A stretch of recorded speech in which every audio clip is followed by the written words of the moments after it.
Yes, kapan bertobat? Maksudnya suruh bertobat ngikutin yang bohong-bohong. Begini Irma, pada waktu itu kamu siaran di tempat ini, backgroundnya ini, terus kamu bilang begini, Bang Edis lagi tidur di kayak ini, seolah-olah orang jadi nangkepnya kamu itu lagi sama saya, sedang sama saya. Oh iya, tadi ada loh. Ketika Edis nangis divideokan dan viral, maka berbondong-bondonglah orang untuk menyumbang kepada Edis dengan program Rumah Apologet. Tapi sayang, berbenturan dengan Rudy Yohanes, di mana Rudy Yohanes mengatakan bahwa uang yang dikumpulkan oleh Edis itu raib, tidak ada wujudnya. Dan akhirnya sekarang Edis dan para penyumbang ingin menunjukkan bahwa apa yang dikatakan Rudy Yohanes itu keliru. Ini buktinya, ini adalah rumah apologet yang bisa diisi oleh siapapun juga. Satu kamar khusus di rumah, oh nggak pernah aku dengar. Ya, bilangin sama Rudy ya, Ruth, udah disediain kok satu kamar di sini Ruth kalau mau berapologet gitu. Nah ini kamarnya Rudy nih. Ya ini kamarnya Rudy. Udah disediain tuh kamarnya Rudy Iskariot. Nah, itu. Jadi Rudy Iskariot kamarnya di sini. Seperti itu ya teman-teman ya. Aku nggak akan mau ke rumah apologetnya itu kawan. Karena aku percaya nanti isinya itu lendir. Percayalah. Kecuali si di sini. Irma ini muslim atau bagaimana? Saya muslim Bang Edis, tapi Cantik kok muslim. Sayang sekali. Irma, kenapa sih kamu kok muslim? Kenapa? Ya karena saya muslim. Tuh kan, karena muslim. Irma, kamu setuju nggak dengan statement saya ini? Alasan kamu masih Islam adalah karena kamu tidak mengerti ajaran agama Islam. Seandainya kamu mengerti ajaran agama Islam, maka besok pagi kamu bangun tidak percaya lagi dengan agama Islam. Ya ajarin dong Bang Edis. Baik, apa yang mau kamu bahas? Kalau tema ini terlalu berat, nggak cocok sama kamu tema ini. Apa kira-kira? Saya nggak bisa ini Bang Edis, nggak mau debat. Nggak mau debat. Terus ngapain kalau nggak mau debat?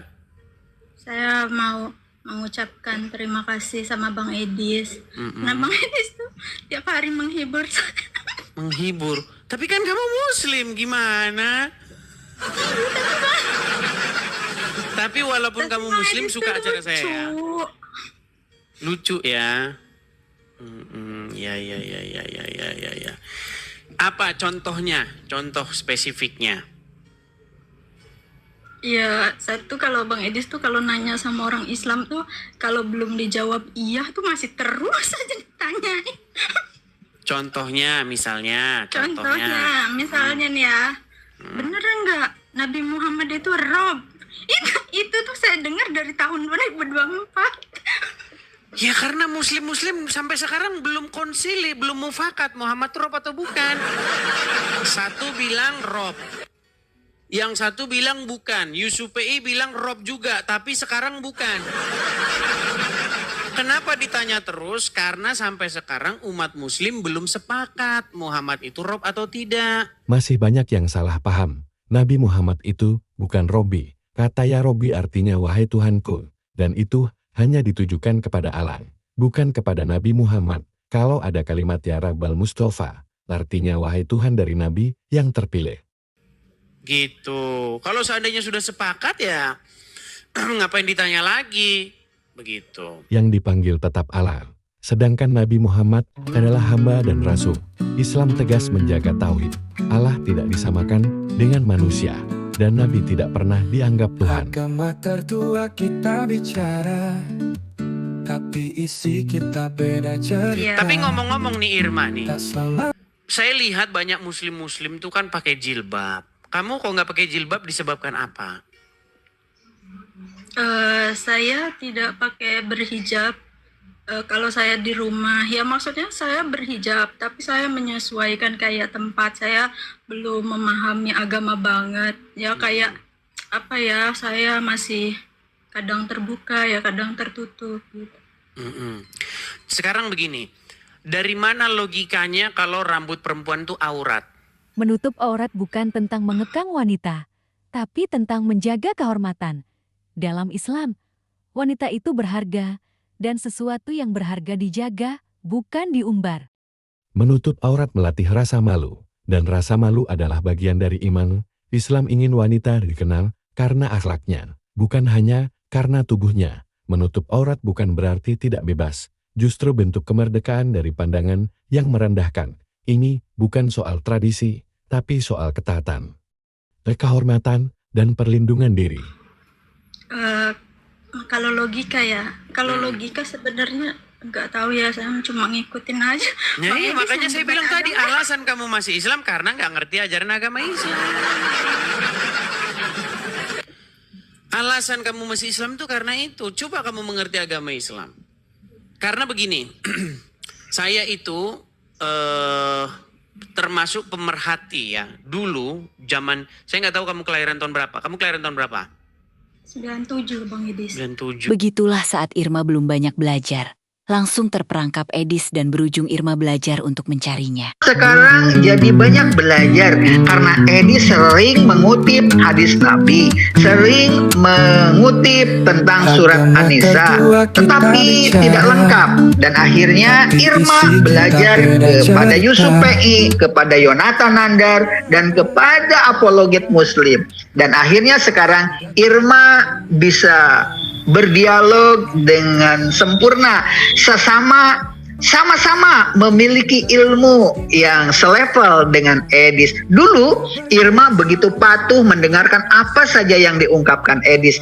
Inilah jasa Edis TV. Edis TV juga diuntungkan oleh Rudy Yohanes. Tanpa Rudy Yohanes kemungkinan Rumah Apologet tidak berdiri. Tetapi karena diumbar oleh Rudy Yohanes bahwa Edis itu pembohong besar dan tidak mungkin orang yang baru kaburan dari Indonesia datang ke Amerika mendapatkan rumah, membeli rumah, mustahil.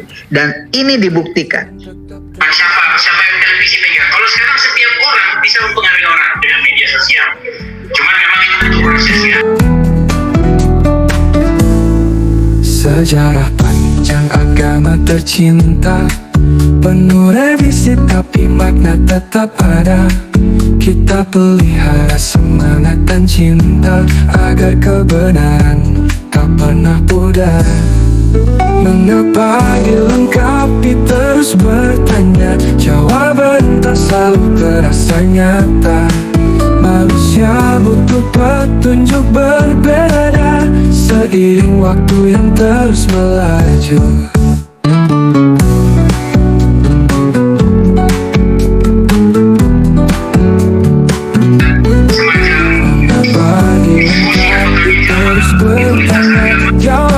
Banyak sekali orang-orang yang mempelajari ajaran agama Islam, mempelajari hadis, mempelajari Al-Quran gara-gara Edis.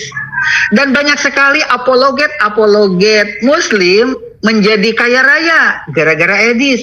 Tanpa ada Edis, banyak sekali dari orang-orang Islam yang belajar Al-Quran dan hadis itu tidak menjadikan uang, tidak bisa menjadi modal kehidupan. Sekarang ilmu yang mereka pelajari di pesantren, ilmu yang mereka pelajari di sekolah dipakai untuk membantah Edis dan hidupnya layak.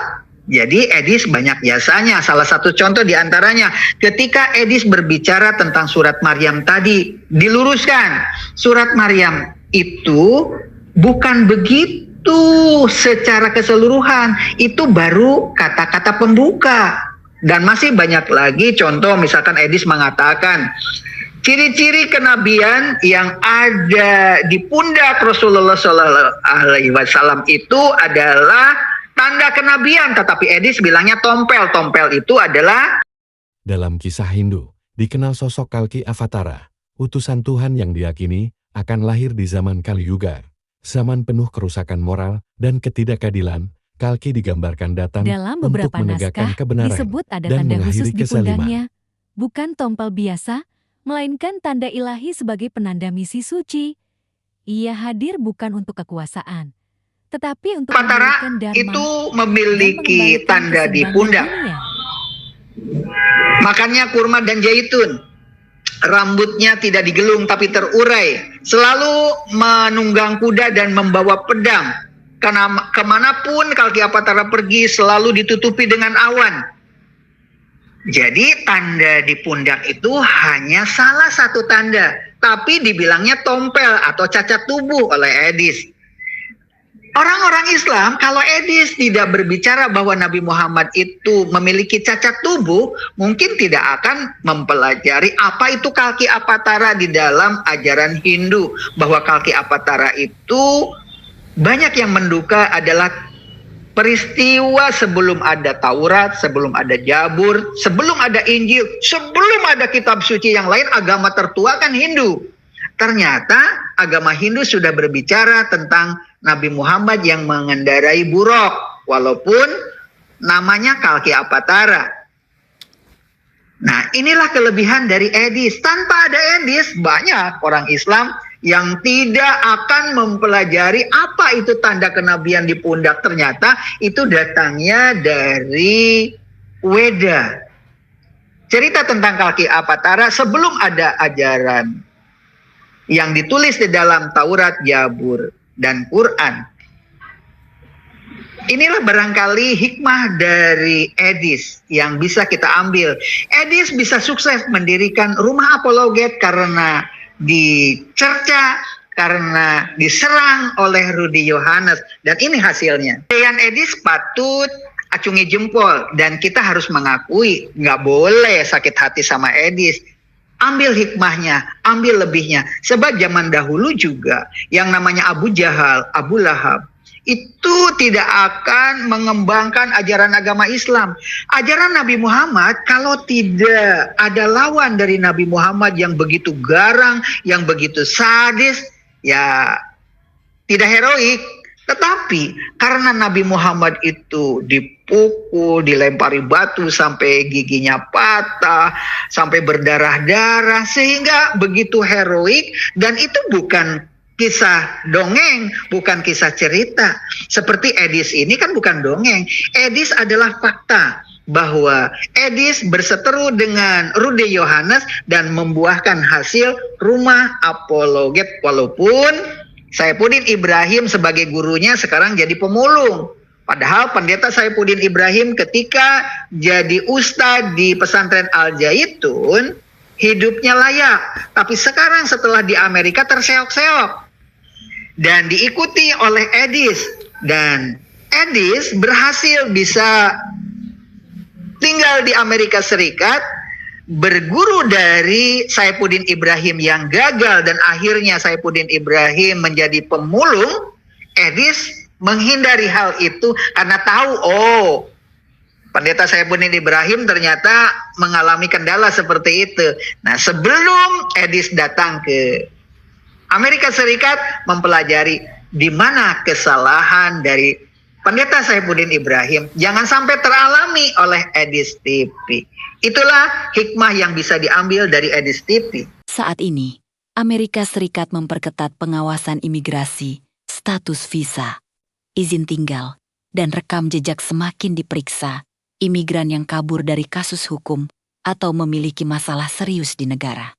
Asal bisa menghadapi penolakan, penahanan, bahkan deportasi, bagaimanakah nasib Edis dan Saifuddin berpendapat Ibrahim? Di Amerika memang dilindungi, tetapi bukan berarti kebal.